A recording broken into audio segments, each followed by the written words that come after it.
Estamos iniciando mais um Café e Prosa e hoje nós vamos prosear com Miriam Rigo. Ela é professora da PUC, enfermeira obstetra e uma das lideranças do parto humanizado. Miriam, muito obrigado pela sua presença. Vou te servir um cafezinho para a gente poder prosear aqui nessa nossa conversa. Um tema da maior importância. Miriam, como que você vê na atualidade esse debate na sociedade, entre as mulheres, entre os movimentos sociais, no que diz respeito à questão desse tema parto humanizado? O que é o parto humanizado? Bom, é um debate extremamente importante, porque é um resgate da experiência do parto pela própria mulher, né? De uma vivência ativa da mulher nesse momento, onde a gente viveu ao longo dos anos um processo muito intenso de medicalização dessa assistência. A sociedade como um todo viveu um processo de medicalização social, né? Onde vários problemas que a comunidade resolvia sozinha, com ervas, com coisas assim, passaram a ser todas demandadas ao serviço de saúde, né? E as pessoas foram perdendo essa capacidade de lidar com os próprios problemas, né, de saúde. E na questão do parto, a mulher perdeu essa capacidade de lidar com um parto, que é um fenômeno fisiológico simples que acontece no corpo dela, né? E passou o parto passou a ser institucionalizado, deixou de ser no ambiente de casa, foi para o hospital. Isso trouxe muitas melhorias, né? Porque a medicina vai evoluindo e vai buscando intervir nas complicações do processo, que a natureza ela não é 100%, né? Assim, perfeita. Existe até um processo que é uma seleção natural, né? Só que a gente intervém nisso aí. À medida que o conhecimento científico evolui, você vai intervir nas complicações, evitar mortes, problemas, né? Então, nisso o parto foi para o hospital. Na ida do parto para o hospital, ele foi entregue aos profissionais de saúde. A mulher passou a ser passiva no processo, né? Viveu o que os profissionais orientavam. O doutor imaginava. E aí vieram várias condutas que não favorecem a fisiologia do parto, como, por exemplo, ela ficar sozinha, sem a presença de uma pessoa querida, da família, que antes ela tinha. Ela ser obrigada a ficar deitada numa cama, a usar métodos para acelerar o processo, por conta da própria rotatividade, de acelerar mesmo para nascer rápido. Então, o uso de ocitocina sintética, né? E até o cenário de hoje que o Brasil vive, que é de cesarianas excessivas, muitas vezes indesejada pelas mulheres e desnecessária. Sim. Então, nós temos mais de 50% de cesárea no país como um todo, né? E no setor suplementar, esse percentual chega a 8%. Setor privado. Setor privado, convênio particular, chega a 80%, 90%. No Sistema Único de Saúde, em torno de 30%. Eu fico vendo assim, eu tenho uma avó que é parteira, ela tem 95 anos, ela fala que fez mais de 100 partos ao longo da vida dela. E naquele período, eu diria a terceira geração, né, minha avó, as mulheres tinham 20 filhos, 18 filhos, às vezes morriam 5, 6, 7, né? Era uma situação bastante difícil. O Brasil tinha uma taxa de mortalidade infantil muito grande. De lá para cá, nessa terceira geração, diríamos que ela migrou, como você disse, para uma visão hospitalar do processo. Então, nós temos aqui dois aspectos que se confrontam ainda na atualidade.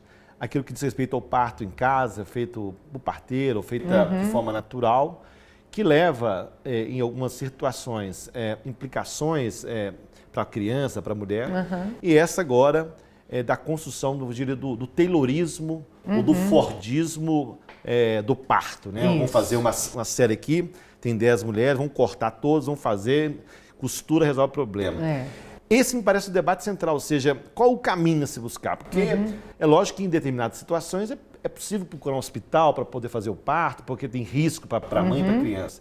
Mas há também as condições objetivas da própria natureza que nasce, é lógico que algumas necessidades do ponto de vista da atenção básica, né? Como é que você vê isso? Esse é o debate? Assim, há ainda uma situação a ser profundamente esclarecida e as pessoas têm mais tranquilidade em tomar as opções que melhor atenda não só a mulher, a criança, mas também o processo de nascimento? Como é que você vê isso? Sim, é exatamente você hoje usar o recurso que a ciência hoje disponibiliza de forma adequada, apropriada, porque o que existe é um abuso dessa tecnologia, da cesárea, né, um consumismo de cesárea grande pelas mulheres e uma realização de cesárea pelos profissionais de saúde sem indicação. Então, a cesariana, ela é uma tecnologia importantíssima que salva vidas, mas deve ser usada de forma adequada quando tem necessidade. E aí o movimento de humanização, ele busca trabalhar o parto dentro da lógica de uma experiência positiva e não o parto como uma experiência de sofrimento, de dor, de risco, mas que nós temos uma fisiologia, nosso corpo foi feito para isso, nós temos que valorizar isso, potencializar. É um corpo potente, é um corpo capaz, então nós temos que Um momento muito especial da mulher, né? Um momento, né? A maternidade é um período hormonal, emocional, é um conjunto de ações que converge para isso. A gravidez vai preparando a mulher para essa experiência do parto, né? É óbvio que algumas situações de complicação já aparecem desde o momento da gravidez, que você precisa de intervenções, de cuidados especiais, mas a maioria das gravidezes são saudáveis. Porque lá no passado se quer fazer um pré-natal, por exemplo. Hoje você tem um pré-natal, você tem condições, inclusive, de avaliar ao longo dos 9 meses o que é a tendência daquele nascimento, não é isso? E aí você vai avaliando isso até chegar no momento do parto em si, né? E diante a avaliação de risco, a gente faz ao longo de todo o processo, mesmo durante o trabalho de parto. Às vezes está indo tudo bem, pode aparecer alguma coisa que seja algum sinal de algum risco. Então você intervém diante da necessidade e não as cesáreas agendadas, igual a gente tem, sem nenhuma justificativa, né?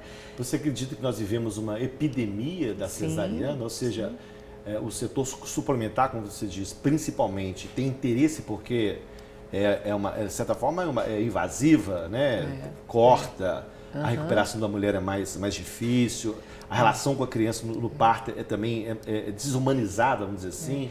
Há uma epidemia nessa questão da cesariana. E é uma privação da experiência fisiológica. Que você falou dos hormônios, do parto, você tem uma descarga hormonal de vários hormônios que é importantíssimo para essa relação, para desenvolver essa relação com o bebê, para o corpo da mulher, para a amamentação, né? É uma experiência prazerosa muitas vezes, essa descarga hormonal, é uma vivência única, né? Então as mulheres que têm uma cesariana desnecessária, elas são privadas disso. E a questão hoje do tempo é uma questão muito crucial na nossa sociedade, porque tudo tem que ser planejado, tem que ter controle, hora marcada, a gente tem uma vida corrida.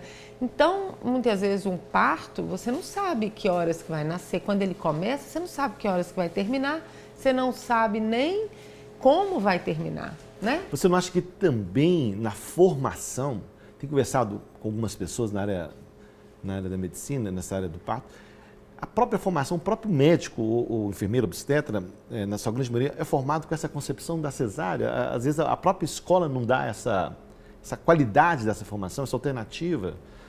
Você não vê isso também na dificuldade na formação? Sim, principalmente a formação. A gente tem que mudar a partir da formação. Eu acho que tem várias possibilidades de a gente mudar esse cenário. A formação é uma importantíssima. E o próprio movimento de mulheres, porque eu acho que quem vai mudar esse cenário são as mulheres, à medida que elas começarem a questionar essas cesarianas que estão, né? A partir do momento que ela tem informação, ela consegue questionar, porque senão ela está num momento de certa vulnerabilidade, o profissional fala, tem que fazer por causa disso, daquilo, ela vai e faz. Mas se ela tem informação, ela pode questionar, ela pode buscar uma segunda opinião, né?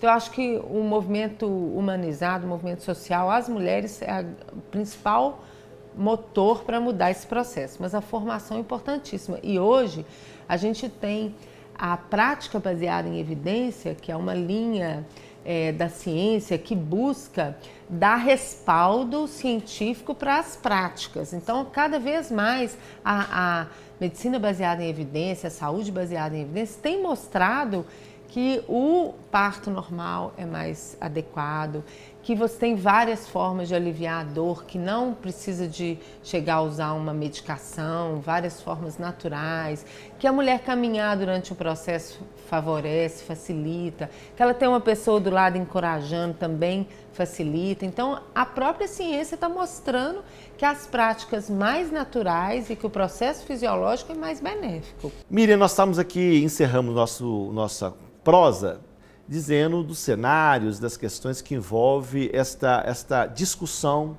que, na minha avaliação, tem ganhado corpo na sociedade. Nós temos alguns profissionais na área que têm, diria, militado na perspectiva da construção desse parto humanizado.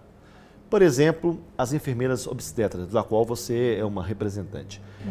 As enfermeiras obstetras hoje é parte importante nesse processo do parto humanizado, para além do médico, porque se é natural, então o acompanhamento é uma questão de métodos de encaminhamentos que são perfeitamente possíveis de realizar. Como é que você vê o papel da enfermeira obstetra nesse contexto do parto humanizado? Olha, é importantíssimo. A gente trabalha dentro da perspectiva de equipe, ou seja, todas as pessoas são importantes, cada um com seu papel e reconhecendo os limites de cada um, né? Então, a enfermeira obstetra, por exemplo, ela é uma profissional habilitada, formada para atuar na assistência ao parto de risco habitual, né? Então, ela tem plena autonomia para acompanhar a evolução do trabalho de parto, avaliar o bem-estar do bebê, o bem-estar da mãe, a evolução por meio de dilatação, porque para nascer o colo do útero dilata, o bebê tem que descer, tem que fazer um movimento de rotação. Então, a enfermeira obstetra, ela tecnicamente é habilitada para avaliar a progressão do parto, acompanhar a mulher. Há uma residência nessa área? A residência. Há poucos anos, o Ministério da Saúde financia a residência em enfermagem obstétrica, né? Por uma necessidade de incrementar a formação desses profissionais, que no Brasil como um todo ainda é pouco. Mas elas são muito importantes porque elas são capacitadas para acompanhar essa evolução fisiológica. Então elas demandam a presença do médico, que é um profissional com uma habilidade maior para lidar com a complicação, com o risco. Os extremos, né? Então ela acompanha o que é fisiológico e detectando alguma anormalidade, ela solicita a presença do médico. Ou se ela estiver fora do hospital, encaminha a mulher para dentro do hospital onde tem o médico, né? Então ela pode, vamos dizer assim, propiciar que o médico cuide das mulheres que precisam mais deles, que são as mulheres de risco, que essas mulheres que muitas vezes no Brasil estão padecendo por falta de assistência, né? Então, você incluir a enfermeira obstetra no trabalho em equipe, você adequa cada profissional no seu papel. E a enfermeira obstetra, ela tem que ter noção do limite dela. Tem uma hora que ela não pode ir além. Tem que ser com o médico. Então, por isso que a gente defende o trabalho em equipe, né? Inclusive o tal do ato médico que acabou sendo derrubado, porque é também uma equipe, né, de vários profissionais. Outros profissionais. Tem a questão da doula. Isso. Eu sou vereador em Belo Horizonte, acabei agora de aprovar, nós aprovamos na Câmara no primeiro turno, a presença de doulas escolhida pelas parturientes em todos os hospitais públicos e privados da cidade de Belo Horizonte. Como é que você vê a doula, a mulher que cuida, né, aquela que cuida do processo ali na hora do parto, como é que você vê a presença dessa profissional também, aliada à obstetra e outros profissionais que poderão estar em torno daquele movimento mágico, né, que é o nascimento, né? Fundamental. A doula tem um papel muito importante de estar ao lado da mulher, de dar conforto físico, de incentivar, de apoiar. A doula não tem um papel técnico igual aos demais profissionais, mas ela dá segurança para a mulher. É alguém que, em muitas vezes, ela construiu uma segurança, uma relação ao longo da gravidez, dando informações, ajudando a mulher a fazer as escolhas que ela pode ter, tipo o local onde ela vai ter o bebê, a equipe, o que é possível ela fazer escolha. Então, é muito importante a presença da doula. Eu, inclusive, trabalhei em 1997 implantando as doulas comunitárias no Hospital Sofia Feldman. E fiz uma dissertação de mestrado nessa área. E o título da minha dissertação era tendo uma pessoa do lado, a gente fica muito mais forte, a dor até diminui. Que é o relato das mulheres que estavam sendo acompanhadas pelas doulas. Então, a doula, muitas vezes a pessoa da família tem um envolvimento emocional com a mulher, às vezes sente pena, porque ela está sentindo contração, está com dor, fica também nervoso. A doula não, ela é uma pessoa mais neutra e ela é uma pessoa centrada, né? Muito importante o perfil da doula, ela tem que ser uma pessoa centrada, calma, em dar tranquilidade, dar segurança para a mulher, em estar sempre disponível para a mulher, segurar a mão, fazer uma massagem, ajudar a respirar junto com a mulher. Então, o papel da doula é fundamental, porque os profissionais têm aquela preocupação mais técnica e a doula não precisa ter essa preocupação. É uma relação mais humana, né? De dar apoio emocional e conforto físico para a mulher. Miriam, é uma luta política que nós estamos vivendo, essa luta entre a cesárea e o parto humanizado, e há outros setores, por exemplo, que você vê o movimento de mulheres no país. Nós temos importantes movimentos que vêm dos anos 60 e que em cada período da história assume uma pauta. Você vê esse movimento de mulheres e também para além das mulheres na pauta a questão do parto humanizado, ou ainda nós precisamos ainda explorar e empoderar esses movimentos desse tema do parto humanizado? Eu acho que é importante, o movimento pelo parto humanizado está crescendo muito e ele precisa estar aliado aos demais movimentos sociais, especialmente o movimento feminista, porque na evolução do processo do feminismo, da discussão do papel da mulher na sociedade, houve uma bandeira muito grande de desvincular a mulher do papel de mãe, né? Que mulher não é só aquela mãe que tem filho, a maternidade, a mulher é a mulher antes de tudo, né? Então, o movimento feminista, ele perdeu um pouco essa luta pelo direito dessa experiência de um parto empoderado, de um parto prazeroso para a mulher. Sempre teve, mas ele não foi o auge. Não estava na agenda como das prioridades. Não estava no centro. E agora tem...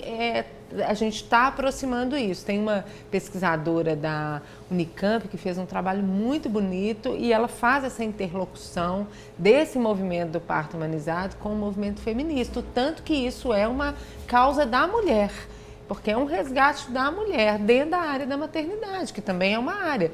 Tem mulheres que não querem viver a maternidade, mas as que querem que o parto seja uma experiência positiva dentro desse aspecto da maternidade. Outro ente, um outro setor importante é o Estado. O governo federal tem feito, nos últimos meses, uma campanha nacional para poder potencializar e evidenciar a questão do parto normal, parto humanizado, e atacando essa questão da epidemia de cesariana. Como é que você tem visto o papel do Estado, se ainda está tímido ou se deve ampliar? Como que você vê a intervenção do Estado brasileiro, enfim, da área médica nessa discussão? Eu acho que essa é uma luta que vem desde a década de 90, né? E o governo atual tem investido muito na questão da formação das enfermeiras obstetras, na implantação de centros de parto normal, de financiamento, mas ainda é tímido, especialmente a questão da regulação do setor suplementar, que é via Agência Nacional de Saúde. Sempre o setor suplementar, né? As dificuldades. Agora, né, vai ter uma regulamentação das indicações de cesariana, passou por consulta pública. Então, um protocolo que exatamente. O Brasil nunca teve isso. Isso sempre foi completamente solto. Sim. Não tinha nenhuma regulação. Do médico ali com a paciente, sim, né, numa condição de não tinha assim nenhum controle sobre isso. Então agora que está começando. E uma das demandas dessa ação mais efetiva da ANS veio com a Rede Parto do Princípio, que é uma rede de mulheres em luta pelo direito de parir, o parto humanizado, e elas moveram uma ação no Ministério Público em São Paulo contra a ANS, pela falta de regulamentação dessas cesarianas no setor suplementar. Miriam, nós estamos encerrando nosso programa, passa muito rápido, queria agradecer a sua presença aqui. Foi um prazer, Gilson. Você que acompanhou agora o nascimento da minha filha também, de alguma forma, e nós precisamos aumentar esse debate, colocar isso em evidência, e a questão do parto humanizado me parece hoje um dos temas centrais da agenda política. Então, muito obrigado, e nós teremos a oportunidade de conversar mais sobre o assunto em outras ocasiões. Muito obrigado. Foi uma honra. Obrigada a você. Estamos encerrando mais um Café e Prosa. Se você quiser participar, mande e-mail para o endereço abaixo. E até um próximo programa.